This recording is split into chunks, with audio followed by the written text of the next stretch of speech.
Shalom sahabatku yang terkasih dan sehati dalam Yesus Kristus.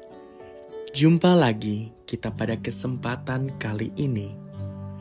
Mari kita siapkan diri dan hati kita untuk menjadikannya layak menyambut Tuhan, supaya kita bisa menjadi garam dan terang dalam kehidupan ini.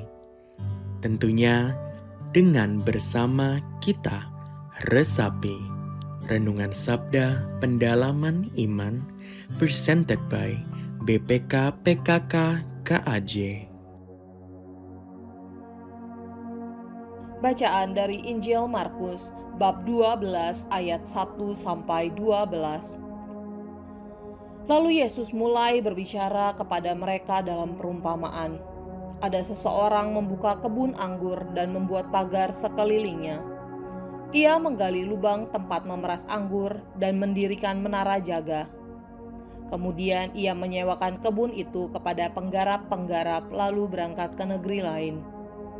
Ketika sudah tiba musimnya, ia menyuruh seorang hamba kepada penggarap-penggarap itu untuk menerima sebagian dari hasil kebun itu dari mereka.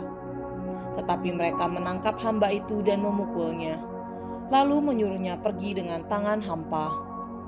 Kemudian ia menyuruh lagi seorang hamba lain kepada mereka. Orang ini mereka pukul sampai luka kepalanya dan sangat mereka permalukan. Lalu ia menyuruh seorang hamba lain lagi dan orang ini mereka bunuh. Demikian juga dengan banyak lagi yang lain. Ada yang mereka pukul dan ada yang mereka bunuh. Masih ada satu orang lagi padanya, yakni anaknya yang terkasih. Akhirnya ia menyuruh dia kepada mereka, katanya, "Anakku akan mereka segani." Tetapi penggarap-penggarap itu berkata kepada yang lain, "Inilah ahli waris, mari kita bunuh dia, maka warisan ini menjadi milik kita." Mereka menangkapnya dan membunuhnya, lalu melemparkannya keluar kebun anggur itu. Sekarang apa yang akan dilakukan oleh tuan kebun anggur itu? Ia akan datang dan membinasakan penggarap-penggarap itu, lalu mempercayakan kebun anggur itu kepada orang-orang lain. Tidak pernahkah kamu membaca nas ini? Batu yang dibuang oleh tukang-tukang bangunan telah menjadi batu penjuru. Hal itu terjadi dari pihak Tuhan, suatu perbuatan ajaib di mata kita. Lalu mereka berusaha untuk menangkap Yesus karena tahu bahwa merekalah yang dimaksudkannya dengan perumpamaan itu. Tetapi mereka takut kepada orang banyak. Mereka membiarkan dia, lalu mereka pergi. Demikianlah Injil Tuhan. Shalom saudara-saudariku yang terkasih dalam Tuhan. Gereja hari ini merayakan hari pekan biasa dan Markus bercerita tentang perumpamaan penggarap kebun anggur. Saya ingin menyoroti Markus 12 ayat 6 sampai 9.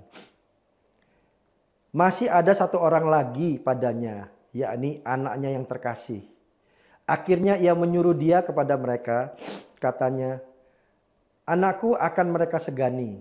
Tetapi penggarap-penggarap itu berkata seorang kepada yang lain, "Inilah ahli waris, mari kita bunuh dia, maka warisan ini menjadi milik kita." Mereka menangkapnya dan membunuhnya, lalu melemparkannya keluar kebun anggur itu. Sekarang apa yang akan dilakukan oleh ketuan kebun anggur itu? Ia akan datang dan membinasakan penggarap-penggarap itu, lalu mempercayakan kebun anggur itu kepada orang-orang lain.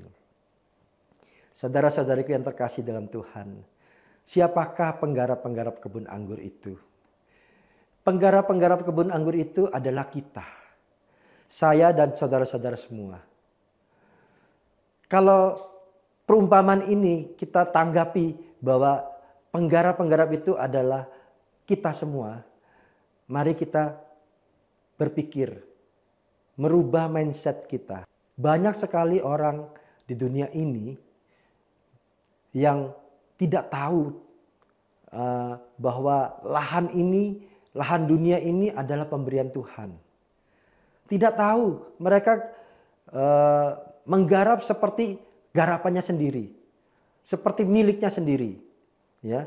Sehingga apa yang dia maui, apa yang dia ingini, maka dia lakukan itu tanpa memikirkan orang lain, tanpa memikirkan kesejahteraan orang lain.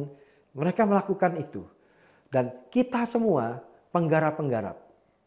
Maka mindset kita janganlah mindset sebagai pemilik kebun anggur.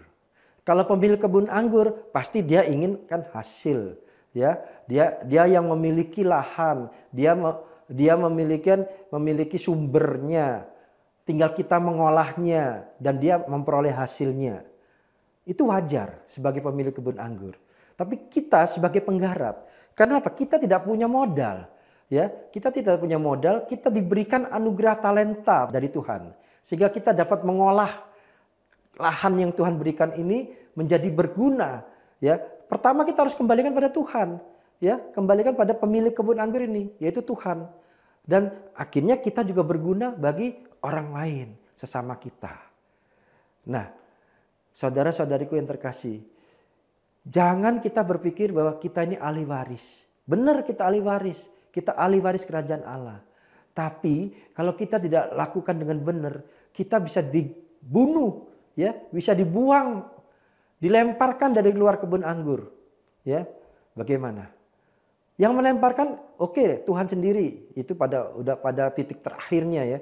Tapi sebelum kita dilemparkan oleh Tuhan sendiri, kita juga akan dilemparkan oleh dunia. Karena dunia juga membenci ahli waris Tuhan. Ya, dunia membenci. Kalau kita tidak melakukan yang terbaik bagi Tuhan, kita pun terlempar dari dia dan kita pun dilemparkan oleh dunia ini. Karena dunia ini adalah musuh dari ahli waris. Saudara-saudariku, mari kita berpikir bagaimana kita menjadi ahli waris tapi sebagai penggarap kebun anggur yang benar, yang baik. Semoga dengan pewartaan singkat ini saudara-saudariku dapat berubah.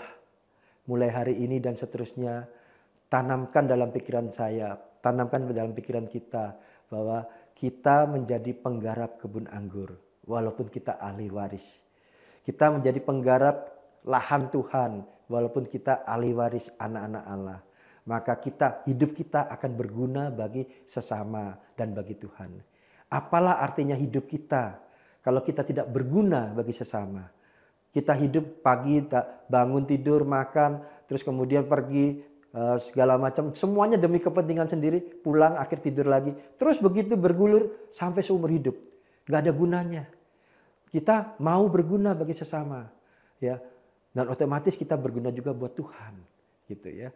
Nah, Bapak Ibu, saudara-saudari, marilah kita bersama-sama merubah mindset kita menjadi penggarap kebun anggur, meskipun kita sudah menjadi ahli waris kerajaan Allah.